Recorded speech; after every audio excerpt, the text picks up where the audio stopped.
Bismillahirrahmanirrahim. Alhamdulillah wassalatu wassalamu ala Rasulillah wa ala alihi wa sahbihi wa man tabi'ahum bi ihsanin ila yaumil qiyamah. Amma ba'd. Para ustadzah yang semoga dirahmati Allah Subhanahu wa taala. Alhamdulillah kita bersyukur kepada Allah Subhanahu wa taala yang mana pada kesempatan yang berbahagia ini kita masih diberikan taufik dan kemudahan oleh Allah sehingga bisa melanjutkan kajian parenting kita, bagaimana belajar untuk menjadi orang tua yang baik, menjadi seorang murabbi yang sukses di dalam menjalankan amanah tarbiyah yang ada di pundak kita. Alhamdulillah, dengan izin Allah kita bisa kembali untuk berdiskusi tentang masalah tarbiyah yang sangat kita butuhkan untuk kebaikan kita semua, terutama untuk kebaikan anak didik kita. Pada kesempatan kali ini kita akan membahas sebuah kajian yang kita beri judul Rumah adalah Sekolah Istimewa buat Anak. Jadi rumah adalah sekolah istimewa. Hal ini, kenapa pembahasan ini sangat penting, yang menunjukkan bahwasanya inti dari tarbiyah, inti dari pendidikan itu adalah berada di rumah. Karena seringkali ustadzah, seringkali kita menjumpai sebagian orang tua yang mana ketika anaknya nakal, mereka terkadang langsung menyalahkan pihak sekolah. Terkadang sebagian orang tua melontarkan tuduhan yang tidak kepada pihak sekolah. Kalau ada anak yang kok nakal, tambah nakal, maka sebagian orang tua menyalahkan sekolah. Atau mungkin orang tua menyalahkan teman anak. Atau mungkin menyalahkan lingkungan. Maka bagaimana kita menyikapi hal ini? Terutama kita sebagai seorang guru yang terkadang atau bahkan sering mendapatkan keluhan dari orang tua siswa. Bagaimana kita menyikapi, bagaimana kita menghadapi keluhan orang tua tersebut? Ya. Karena tentunya menyalahkan guru, menyalahkan pihak sekolah, bahkan menganggap sebagai biang kerok kenakalan anaknya, ini sangatlah tidak tepat. Meskipun sebagian orang tua itu beralasan anak saya nakal karena terpengaruh lingkungan pergaulan teman-temannya di sekolah. Bahkan sebagian orang tua yang melihat perubahan pada diri anak, kenapa anak saya ya Ustadz setelah mondok kok malah jadi nakal? Maka yang disalahkan pihak pondok, atau mungkin disalahkan adalah lingkungan ataupun teman-temannya yang jadi renungan kita dan menjadi renungan seluruh orang tua adalah mengapa anak tersebut lebih terpengaruh temannya daripada terpengaruh orang tuanya. Ini yang menjadi PR pertanyaan kita. Mengapa anak tersebut yang berubah lebih terpengaruh temannya daripada terpengaruh orang tuanya? Kenapa bisa demikian? Bukankah jasa besar orang tua yang telah melahirkan, yang telah membesarkannya, seharusnya membuat anak lebih terpengaruh orang tuanya? Apalagi kalau waktu anak bersama orang tua itu lebih banyak. Jadi terlebih kita lihat anak-anak itu menghabiskan waktu sejak umur 0 sampai 18 tahun pertama itu lebih banyak berinteraksi dengan orang-orang terdekatnya dalam keluarga. Tapi kok kenapa lebih banyak terpengaruh oleh teman-temannya dan lingkungannya? Mengapa anak itu mengapa anak yang baru mengenal anak yang baru mengenal orang lain, anak yang baru mengenal teman barunya, kok jadi lebih banyak dipengaruhi orang lain daripada orang-orang terdekat yang ada dalam keluarganya? Harusnya inilah yang menjadikan kita lebih muhasabah, lebih untuk berintrospeksi diri.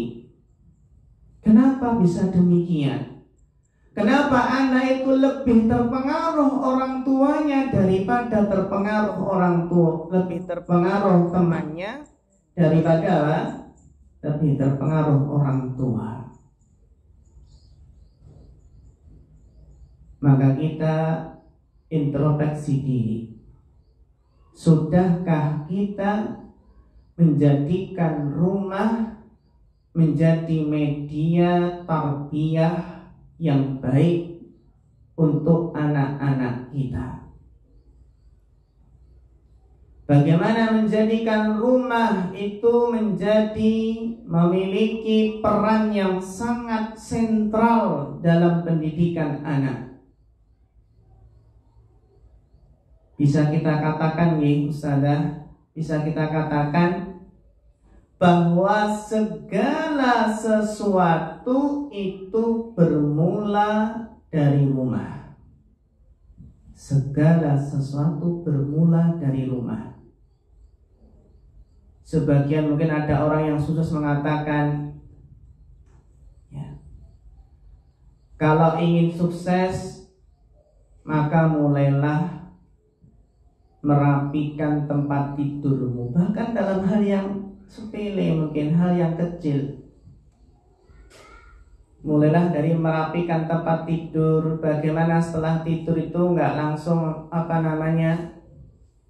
nggak dibereskan selimutnya, nggak dirapikan bantal dan gulingnya. Itulah yang kalau kita perhatikan, merapikan tempat tidur itu yang justru membuat anak bisa disiplin, teratur hidupnya. Dimulai dari hal yang sederhana. Dimulai dari kamarnya yang rapi, yang teratur, yang bersih, agar teratur hidupnya. Maka Ustazah, bila pendidikan di dalam rumah tidak berjalan. Ini yang harus kita waspadai. Apabila pendidikan di dalam rumah tidak berjalan, atau mungkin ya berjalan namun sangat lemah, apa akibatnya? Maka akibatnya adalah si anak akan bisa terjatuh ke dalam pendidikan di luar rumah yang tidak jelas arahnya, sehingga lahirlah anak-anak yang berstatus broken home. Karena apa? Gagalnya tarbiyah di dalam rumah, menunjukkan bahwasanya gagalnya tarbiyah di dalam rumah akan berakibat gagalnya tarbiyah di sekolah,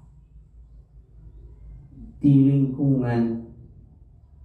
Kita lihat anak-anak kita, kenapa kalau kita sedang mengajar itu nggak perhatian, nggak fokus, ngelamun, nggak semangat. Bisa jadi ada masalah di rumahnya. Mungkin orang tua yang sering bertengkar, itulah korban orang tua yang broken home. Maka sebagai orang tua tidak boleh meremehkan pendidikan di dalam rumah. Karena sebagian orang tua itu mengacuhkan pendidikan di rumah karena mungkin beralasan kesibukan. Ayah dan ibu sibuk bekerja, sibuk dengan urusan yang ada di luar, sehingga mungkin anak kurang diperhatikan. Atau mungkin yang mendidik hanya pembantunya. Nah, kalau ayah dan ibu itu tidak memperhatikan pendidikan anak di dalam rumah, maka akibatnya pendidikan anak di dalam rumah pun akan terbengkalai. Kalau anak di dalam rumah tidak diperhatikan, maka akan menjadikan anak mencari pelampiasan kasih sayang di luar rumah. Nah, ini yang bahaya. Ketika pendidikan di dalam rumah itu tidak berhasil, maka apa? Akan menjadikan anak mencari pelampiasan kasih sayang di luar rumah. Dan serigala buas pun sudah siap untuk memangsa sang buah hati. Teman-teman yang buruk di luar rumah siap untuk mempengaruhi. Jadi kata kuncinya ustazah yang dirahmati Allah, jangan membuat anak tak betah di rumah. Jangan buat anak tak betah di rumah. Ustaz, kenapa anak saya kok gak betah di rumah? Pinginnya main terus keluar. Yang mungkin kurang kita perhatikan di rumah. Mungkin sebagian orang tua sibuk dengan HP-nya, terlalu sibuk dengan pekerjaan. Bahkan mungkin kita pernah lihat video ketika sang ayah sibuk dengan HP-nya dan sang ibu juga sibuk dengan HP-nya juga, dan si anak kecil yang mungkin 2 tahun, 3 tahun itu apa? Minta untuk dibacakan buku. Ayah minta bacakan buku. Mungkin jawaban tadi kan sudah dibacakan. Nanti ya ayah baru sibuk nih. Terus akhirnya Sang anak pun pergi ke uminya, Umi minta bacakan buku nanti ya sayang, Umi lagi sibuk ini. Ya, akhirnya anak pun kecewa. Dan suatu saat ketika ditanya, nak, kalau sudah besar pengen jadi apa? Apa jawabannya Ustazah? Iya, sang anak menjawab, saya pengen jadi HP saja. Pengen jadi apa? HP, agar diperhatikan sama abi dan umi. Bayangkan ini keluguan, kepolosan seorang anak yang ketika minta dibacakan kepada ayah dan ibunya ternyata sibuk dengan HP. Dan ketika ditanya, nanti kalau besar pengen jadi apa? Pengen jadi HP aja. Loh, kenapa kok pengen jadi HP? Biar diperhatiin sama abi dan umi. Nah, akhirnya mungkin apa? Wah, ini anak yang kritis, Masya Allah. Jadi kata kuncinya, jangan membuat anak tak betah di rumah. Berikan perhatian, berikan kasih sayang, ya kasih sayang yang cukup untuk mereka. Jangan sampai merasa dicuekin oleh orang tuanya, merasa nggak diperhatikan oleh orang tuanya. Karena kita kan ngusir anak, sana. Umi baru sibuk ini, sana nanti mainan dulu sendiri. Kalau ini mungkin sering kita lakukan, sering kita ucapkan, nanti khawatirnya anak merasa dicuekin, merasa nggak diperhatikan, sehingga ingin mencari pelampiasan di luar sana.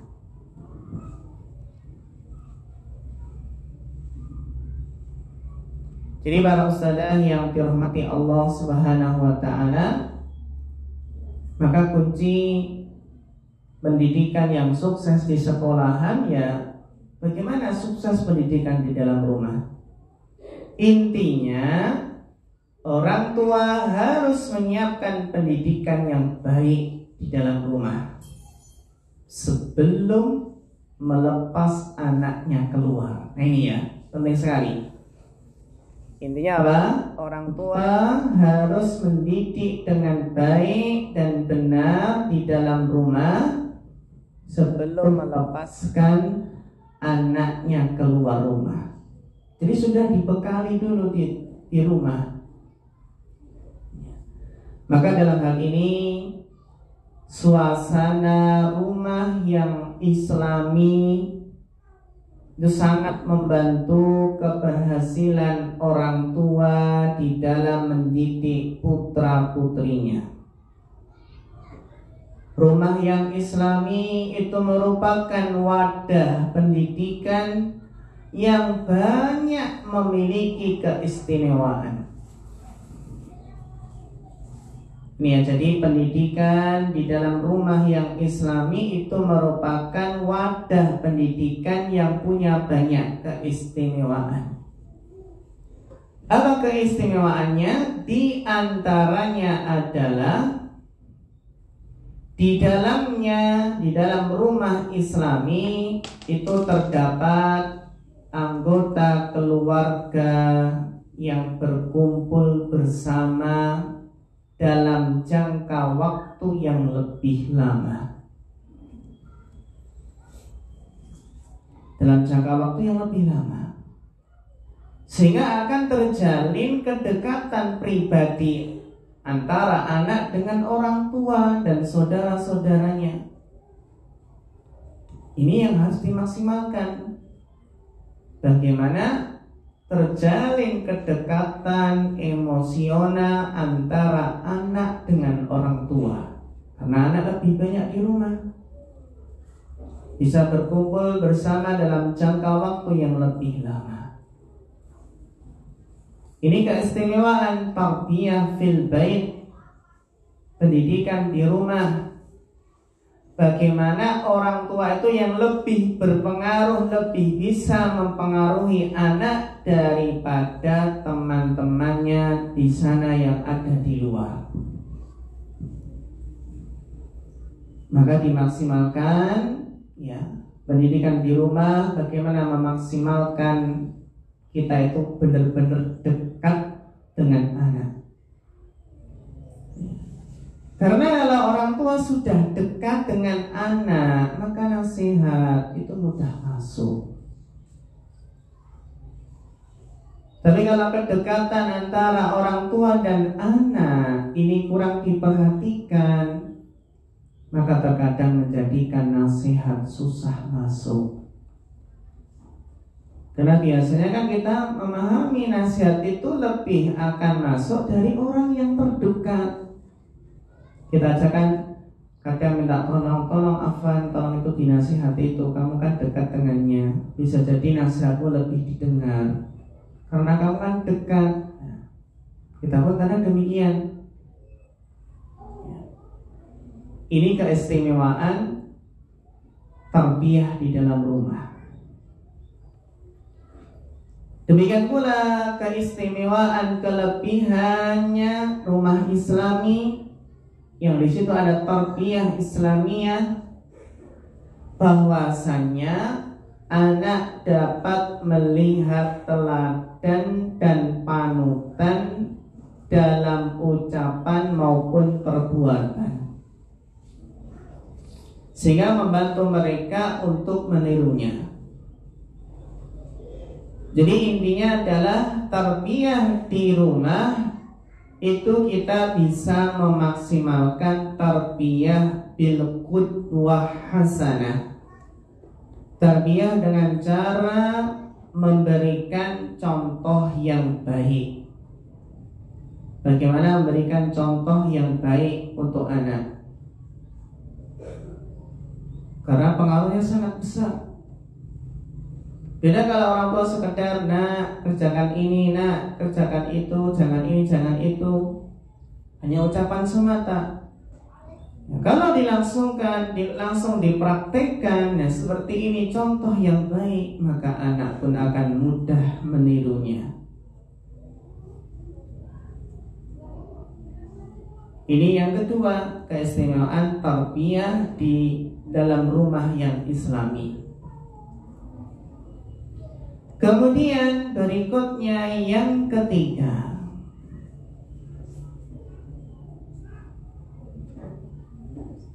bagaimana tarbiyah pendidikan rumah, ya rumah Islami.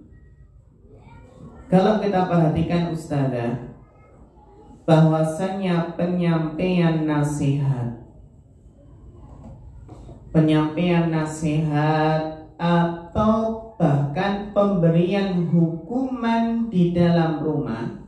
Jadi nasihat atau pemberian hukuman di dalam rumah bukan di hadapan orang banyak, bukan di hadapan teman-temannya yang banyak, akan lebih besar pengaruh positifnya bagi jiwa anak.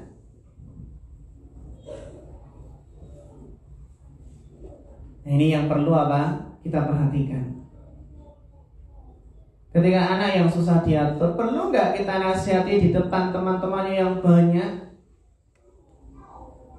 Atau mungkin ya kita nasihati empat mata. Kalau di sekolah dulu kan ada istilah BP atau ada istilah BK, bimbingan konseling. Ini yang diterapkan di sekolah-sekolah. Memang kalau kita lihat maslahatnya, bagaimana memberikan nasihat tidak di depan teman-temannya.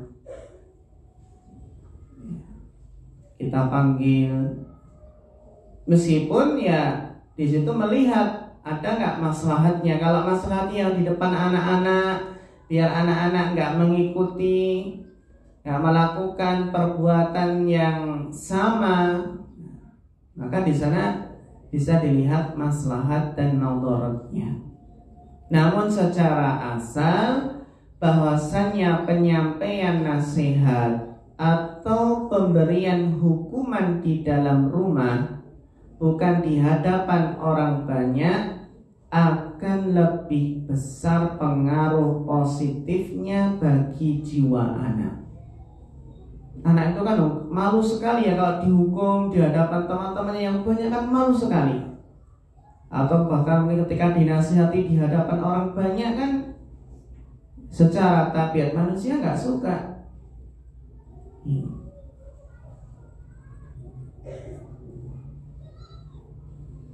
Kemudian kelebihan yang berikutnya adalah pengawasan yang kontinu. Ya, kalau di dalam rumah bisa saling mengawasi di antara sesama anggota keluarga. Hal inilah yang akan menumbuhkan, membangkitkan keberanian untuk menumbuhkan budaya saling menasihati. Budaya saling menasihati.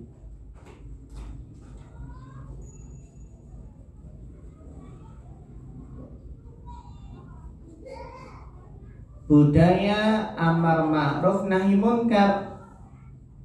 Jadi ini ya Ustazah ya, yang mungkin kurang diperhatikan dalam pendidikan di pondok ataupun sekolah-sekolah Islam.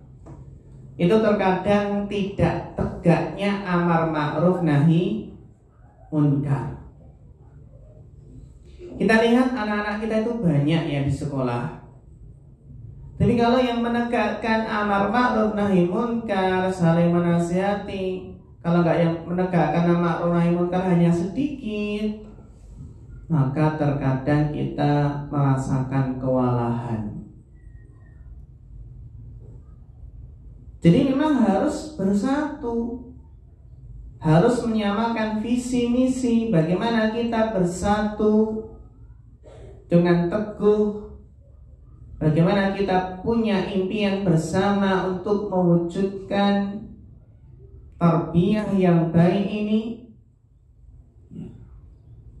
Terkadang kan kalau di sekolahan kan ada istilah, mungkin jangan sampai istilahnya apa, mengkotak-kotak. Mungkin ada guru, kalau di SD kan ada guru SD kelas 1, 2, 3, 4 sampai 5 sampai 6. Terkadang ada guru yang mau menasehati sama apa? Sama anak didiknya sendiri. Ya karena mungkin wali kelasnya. Atau guru mungkin mau menasihati dengan apa? Dengan anak didik yang diajarnya. Kalau nggak diajar, nggak mau menasihati. Ini berarti amar ma'ruf nahi munkarnya belum tegak. Intinya adalah semua ustadzah, semua ustadz, semua guru ketika melihat hal yang munkar, hal yang kurang baik di sekolah, maka tugas kita bagaimana menegakkan amar ma'ruf nahi munkar. Bahkan tidak hanya ustadz atau ustadzah, tidak hanya bapak guru, ibu guru saja, bahkan seluruh karyawan, seluruh pegawai itu pun juga harus bahu-membahu dalam menegakkan amar ma'ruf nahi munkar. Bagaimana yang mungkin petugas, ya petugas yang lain yang mungkin TU-nya atau bagian yang lainnya itu pun juga harus bahu-membahu dalam menegakkan amar ma'ruf nahi munkar.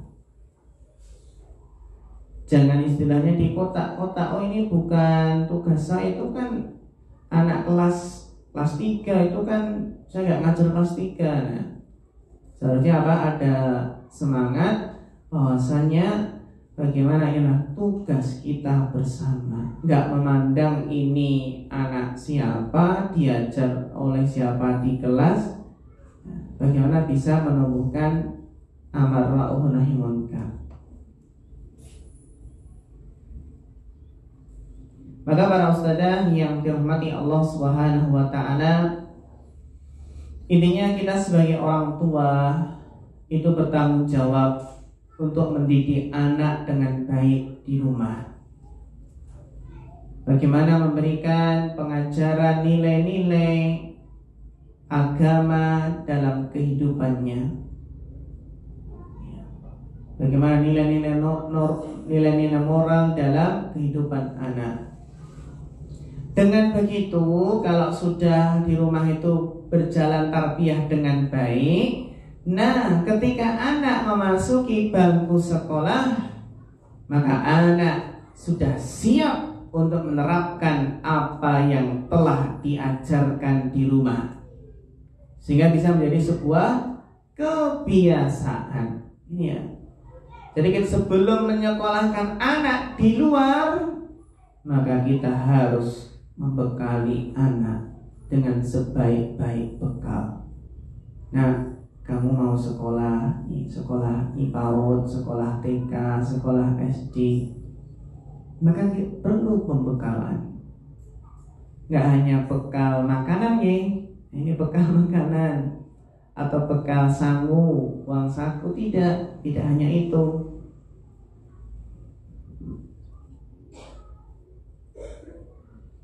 Jadi betapa besarnya nih peran orang tua ya sebagai lingkungan internal anak, itu sangat-sangat mempengaruhi pembentukan sikap dan karakternya ketika dewasa. Jadi memang harus mendidik anak itu dengan baik ya, untuk apa? Untuk kita persiapkan anak untuk mengarungi kehidupan di luar sana. Intinya bagaimana kita memaksimalkan sarana wasilah ya tarbiyah di dalam rumah. Yang sering kita ingatkan ya, bagaimana pendidikan yang berhasil di dalam rumah itu ya, di antaranya adalah berikan contoh yang baik. Sering kita bahas bagaimana anak-anak itu benar-benar belajar menirukan apa yang dilihat dari orang tua. Kita saja bisa merasakan ya, bagaimana adik itu meniru kakaknya. Kakaknya teriak, adik ikut teriak. Kakaknya mengucapkan sesuatu, adik ikut mengucapkan sesuatu. Maka memang benar bahwasanya pendidikan anak pertama itu sangat mempengaruhi kesuksesan untuk pendidikan adiknya berikutnya. Jadi jangan sampai kita meremehkan pendidikan anak pertama.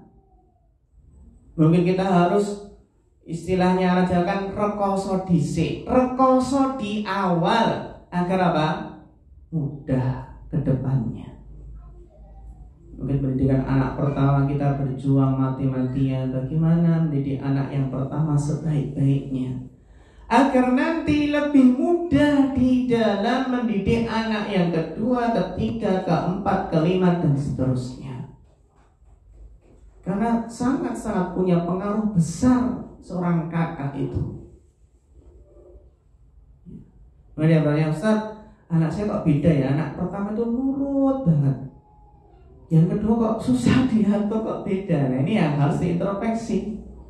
Kenapa kok bisa begitu? Atau mungkin anak pertama, kedua, ketiga itu manut-manut bisa diatur baik. Ini yang keempat kok beda sendiri ya Ustaz? Kenapa? Apakah ada yang salah? Nah itu yang perlu diintrospeksi.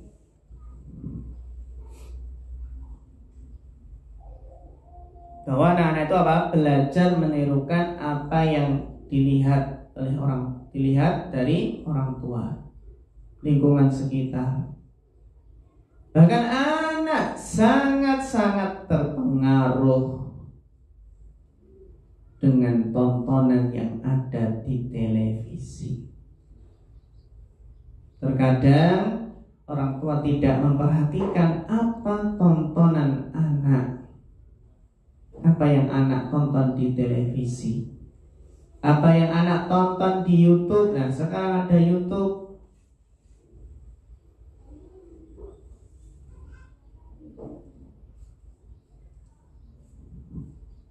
Jadi memaksimalkan bagaimana ya memberikan contoh yang baik. Ya, bagaimana orang tua itu sejak kecil mengajarkan bagaimana, nak begini loh nak kalau berbicara yang sopan. Mengajari bagaimana anak kalau minta tolong tidak terkesan menyuruh-nyuruh orang tua. Nah, mungkin kita ajari bagaimana anak itu bisa, Umi minta tolong ambilkan susu. Bukan kok mungkin terkesan anak, Umi ambilkan susu. Nah, bagaimana apa? Ya, mengajari bagaimana minta tolong. Mengajari anak bagaimana minta maaf jika melakukan kesalahan. Ya, Kak, kamu harus minta maaf sama adik, kan kamu salah. Bahkan sampai masalah yang terkecil, masalah yang sepele, bagaimana mengajarkan membuang sampah pada tempatnya. Jadi bagaimana memberikan qudwah yang baik, membuat bagaimana ya menjadikan orang tua itu jadi suri teladan yang baik. Beda kalau anak itu terlalu sering melihat hal-hal yang buruk yang ada di dalam rumah, seperti sering mendengar perkataan kasar atau mungkin kekerasan secara fisik. Itu bisa menjadikan anak trauma dan terekam dalam ingatannya. Bahkan apa? Berpotensi membuat anak itu apa? Meniru apa yang telah dilakukan orang tua dulunya.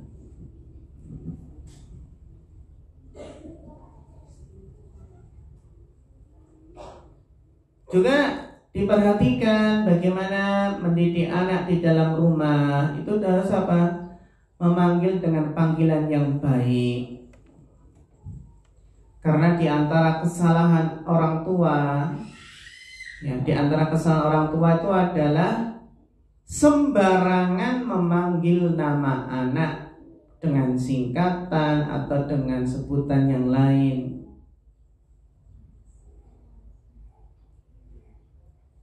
Maka apa? Di sini bagaimana panggilan yang baik itu sangat berpengaruh. Mungkin kita panggil namanya Aisyah atau Muhammad. Sini Muhammad, anak yang soleh. Ya.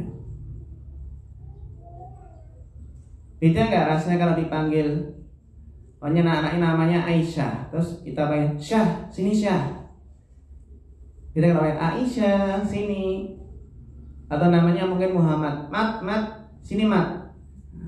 Tapi kalau kita panggil Muhammad, anak soleh, sini.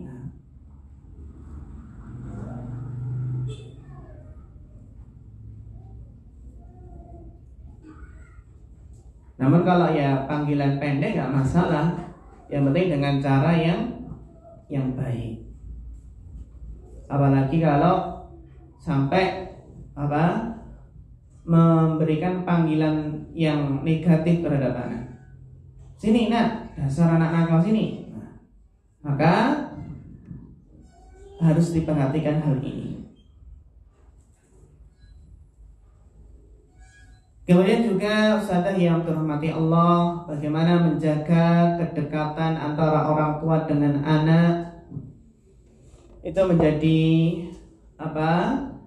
Pendengar setia, ya. Bagaimana kita itu bisa menjadi rujukan anak ketika anak punya masalah. Ini bagaimana mengerti perasaan anak, peka dengan perasaan mereka. Ya.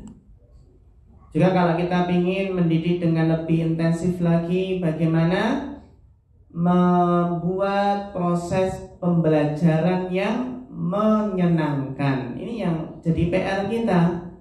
Bagaimana belajar di rumah itu lebih menyenangkan, mengajarkan hal-hal yang baru kepada anak, hal yang penting, sangat bermanfaat. Jadi orang tua itu jangan sampai hanya mengandalkan apa yang ada di sekolah ya. Wah, anak saya sudah sekolah dah, selesai tugas saya mendidik, enggak ya. Justru apa? Bagaimana tetap orang tua itu tetap bagaimana sebaik mungkin mendidik anak di dalam rumah. Karena ini bekal untuk kesuksesan pendidikan di luar rumah, pendidikan di sekolah.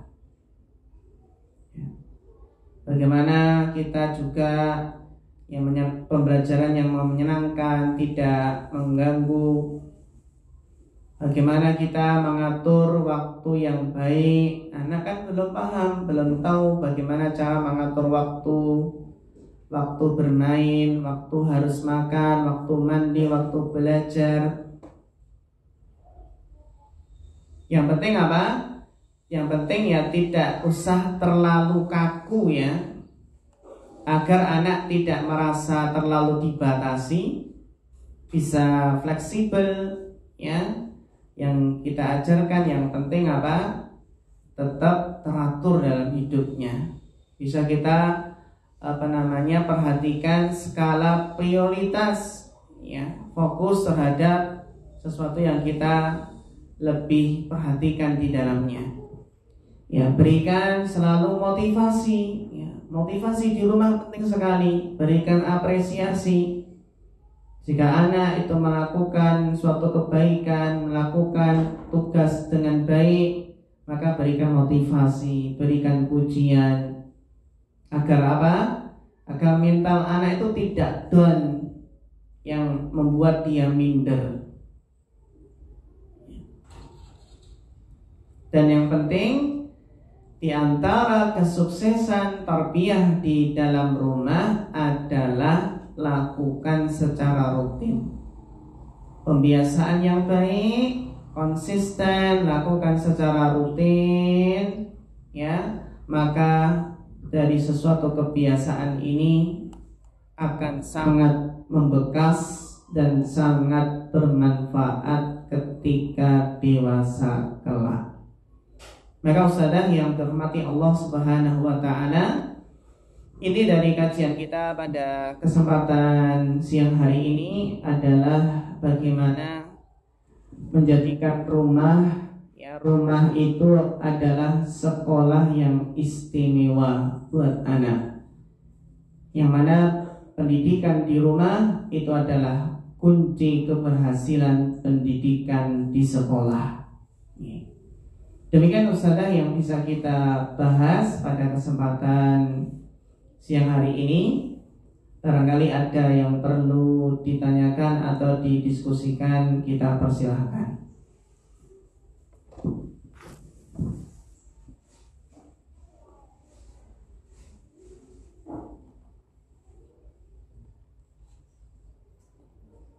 Atau mungkin ustadzah barangkali untuk diselang-seling, perlu nggak kita mungkin diselang-seling untuk pekan ini tarbiyah, terus pekan berikutnya mungkin pembahasan yang lain, ya mungkin 2 saja gitu, fokus di tarbiyah, terus satu lagi masalah apa gitu. Apakah masalah fikih atau masalah akidah? Apakah fikih secara umum ataukah fikih muslimah secara khusus?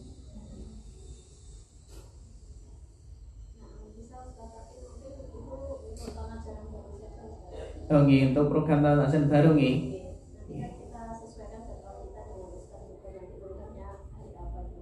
Oke. Sedikit Ustaz. Nggih. Masyaallah ya tadi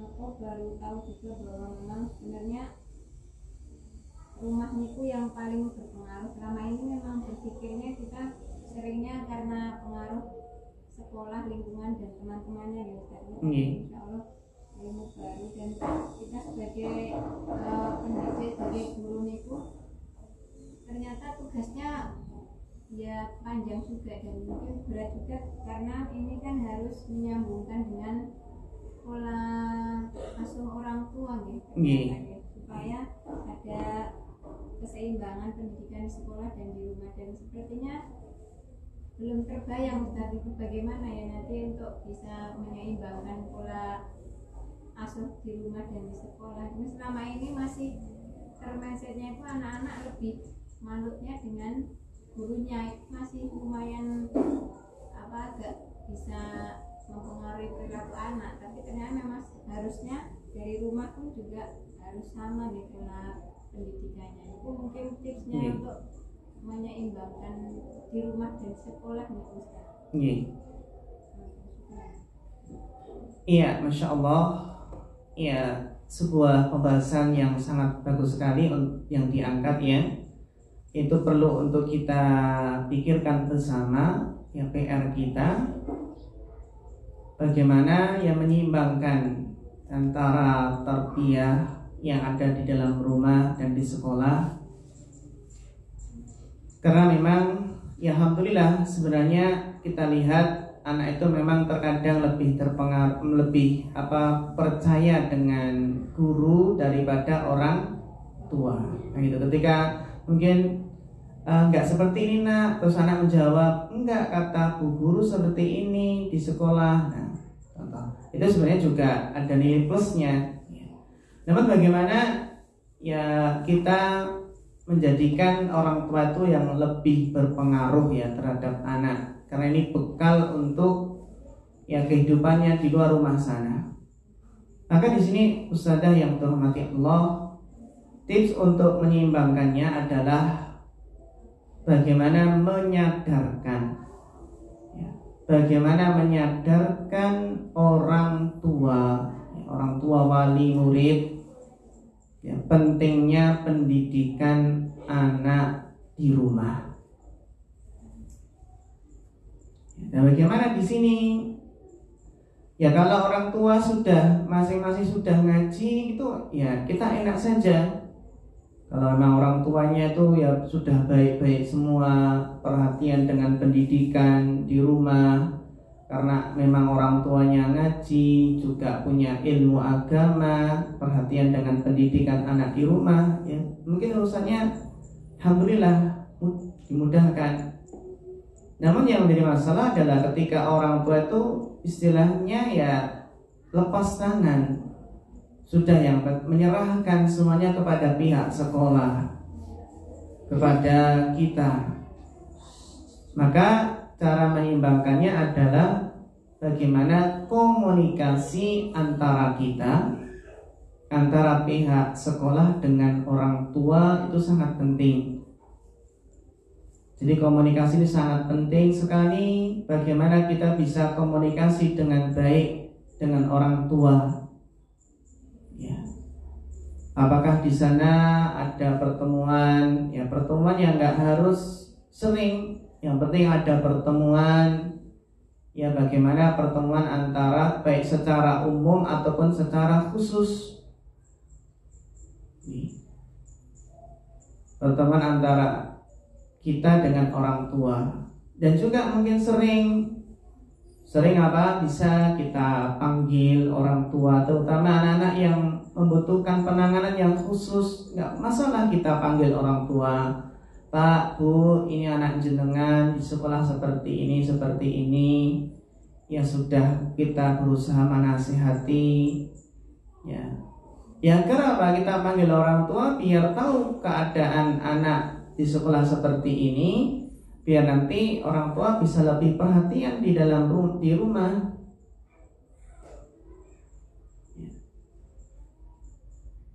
Bahkan sekarang kalau di pondok itu kan, sebagian pondok kan sudah ada sudah ada aplikasi ya, aplikasi yang di situ orang tua itu bisa melihat kegiatan anak sehariannya. Nggak masuk kelas, nggak masuk halaqah tahfidzul Quran. Yang penting bagaimana kita bisa berkoordinasi dengan baik, komunikasi dengan baik ya dengan orang tua, baik itu secara umum ya, secara umum bagaimana kalau pas, terutama pas rapotan. Itu penting ya, ketika nerima rapot dikumpulkan para wali murid, ya kita berikan masukan bagaimana supaya orang tua itu lebih perhatian dengan anak. Nah, saat-saat momen seperti itu kita tekankan. Atau secara person pribadi orang tua yang di situ mungkin orang tuanya kurang perhatian, ya nggak harus kita panggil. Kan sekarang alhamdulillah ada media, bisa kita manfaatkan, bisa kita telepon atau kita WA. Yang penting pas bagaimana komunikasi lewat telepon itu, yang penting jangan sampai menjadikan orang tua itu salah paham. Kalau sekiranya yang mau disampaikan nanti bisa salah paham, ya bisa ketemu langsung atau bisa lah telepon. Nah, terkadang kalau tulisan itu sering membuat orang itu salah paham gitu nih. Jadi itu jadi tips kita memang kita galakkan dalam artian ya kita maksimalkan bagaimana orang tua itu mau belajar tentang parenting. Nah, mungkin sebagian orang tua mungkin ya belajar ilmu yang lain, belajar fikih, akidah, tapi nggak punya ilmu tarbiyah parenting. Ini yang pertama. Jadi bagaimana menyadarkan masyarakat akan pentingnya ya belajar fikih pendidikan anak, menanamkan bagaimana pentingnya belajar parenting. Itu yang pertama. Terus yang kedua ya tadi, menjalin komunikasi yang baik antara pihak sekolah dengan orang tua. Terus memberikan motivasi secara umum kepada orang tua wali murid agar lebih perhatian dengan anak. Dan jika mungkin membutuhkan penanganan yang khusus, yang ketiga ya, bagaimana kita bisa ya berkomunikasi secara person orang tua wali murid yang itu membutuhkan untuk kita kita panggil atau kita beritahu, ya kita minta kerjasamanya. Gitu ya. Jadi memang harus ada komunikasi yang baik antara pihak sekolah dengan orang tua. Ini masya Allah permasalahan yang sangat penting sekali.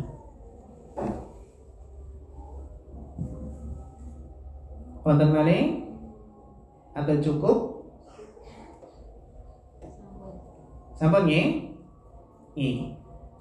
Demikian Ustazah yang dirahmati Allah, semoga Allah memberikan taufik dan kemudahan dalam mengemban amanah tarbiyah ini, dan semoga Allah menjaga keistiqomahan dan semangat kita dalam menuntut ilmu. Demikian, ada kurang lebihnya mohon maaf. Wa nasallahu ta'ala al-huda wa tuqa wal afafa wal ghina. Fa akhirul kalam, wassalamualaikum warahmatullahi wabarakatuh.